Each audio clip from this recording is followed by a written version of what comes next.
Hi guys, welcome back to my channel. Today I'm excited because I finally finished it. A book that I've been wanting to read forever. And I'm going to be talking about it because I'm a huge fan of her books. And I'm such a huge fan of the whole world. And so finally reading this book, I'm so happy that I marked it off my TBR. But I'm so excited and can't wait till next year. And that is Lord of Shadows by Cassandra Clare from the Dark Artifices series. And I finally finished it. It was like a roller coaster ride that was like, oh my god, there's so much in here. I mean, I don't know where to start.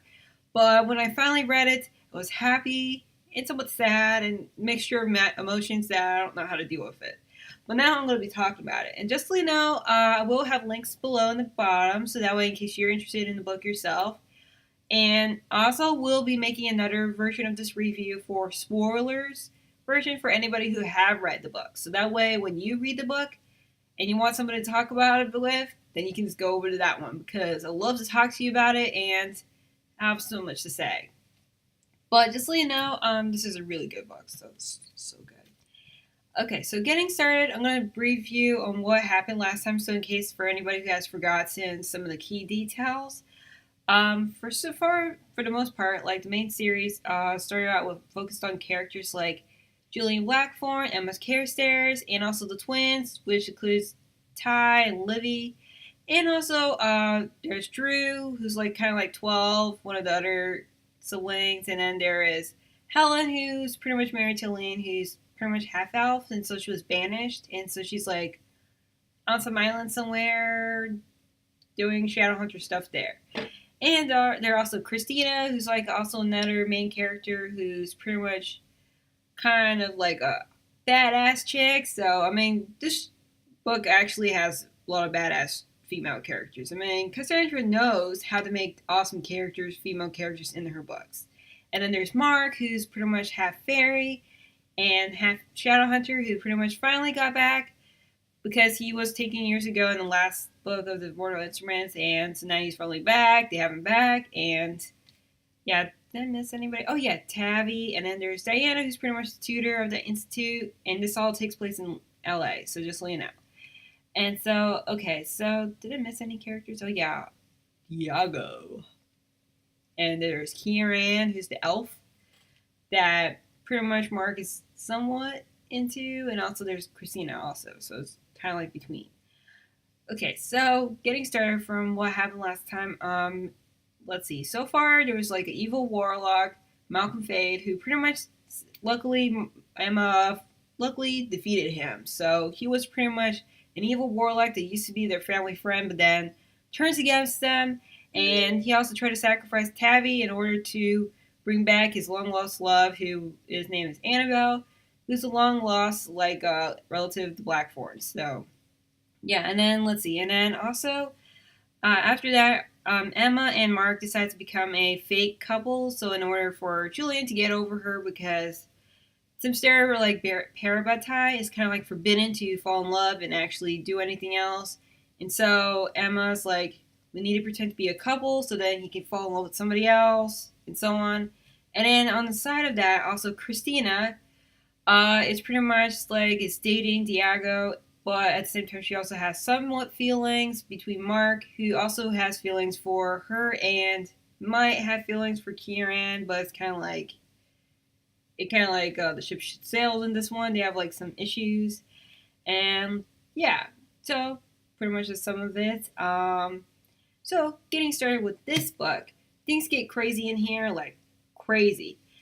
First off, there's this big volume book that is called like the Black Volume, and it's pretty much wanted by the Unseelie King, and which is trouble because this is a book that could raise the dead and do other things, and now he's setting out bounty hunters after them, so they pretty much have to like be careful and take care of themselves, or else these bounty hunters might show up and wreak havoc and kill people, do stuff.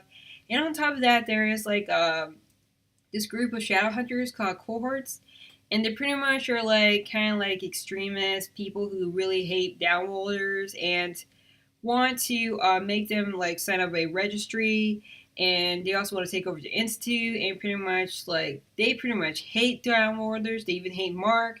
Pretty much hate everybody who's different, and yeah. So and also so the Blackthorns and Emma must try to protect the Institute from these people because they are crazy and they're angry, pissed off because of the what happened in City of Heavenly Fire, and just pretty much. I mean, I bet like if Valentine was around, they pretty much would join up with the Circle. So they pretty much would join up and make even more evil than it was. And on top of that, Julian makes a deal with the Sealy Queen. Sealy Queen. So in order to get what he wants, I won't tell you what he wants.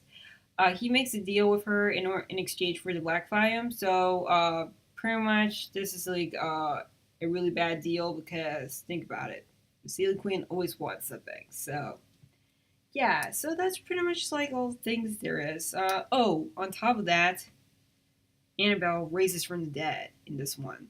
She raises from the dead, and people are looking for her because it could mean trouble. So anyway, that's pretty much like what you'd be expecting in this book. So my thoughts on it. There's so much in here. I mean, it's just so good.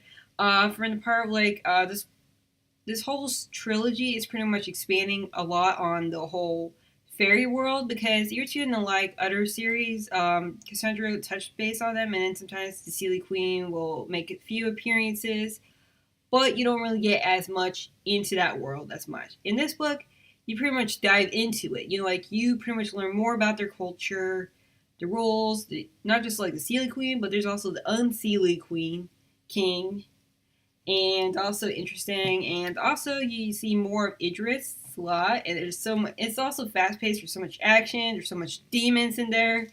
There's fairies and so on, and which is always cool because I like it. And you even get to see a few interesting characters in here that I won't mention. So onto the characters. I'm going to start off with the siblings.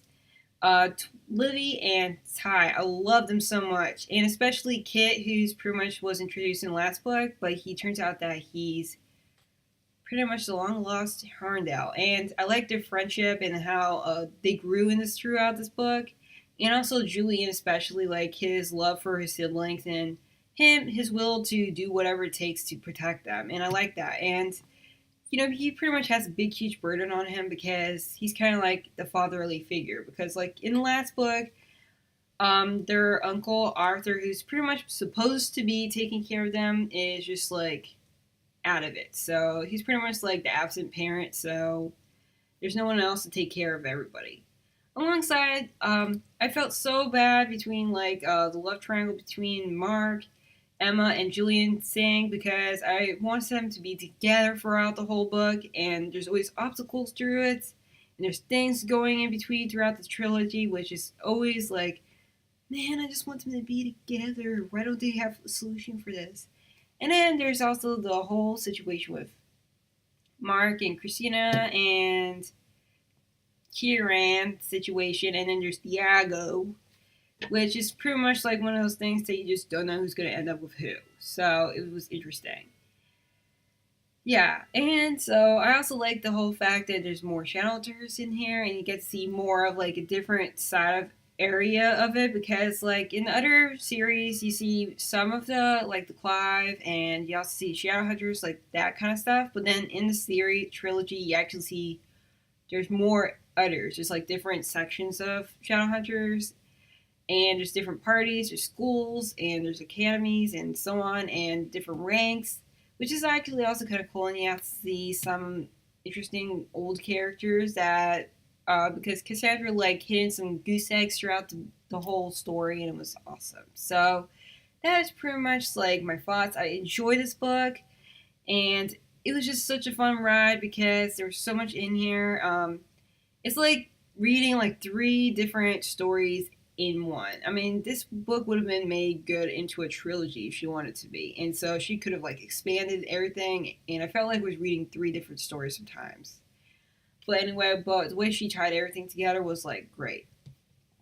So that's pretty much what I gotta say for this one. I mean, I do have like a spoiler version, which I could say even more of, but I don't want to give so much away. If you want to see, check that out and do subscribe because if you want to hear more of this in depth, I have more on that. And do like this video if you totally enjoy this book review, and let me know what do you want me to read next. And I mean, I also have some other books coming up, like The Last Magician and also The Court of Wings in Ruin. I'm going to be reading soon. I can't wait to talk about that one too. So until next time, keep on reading.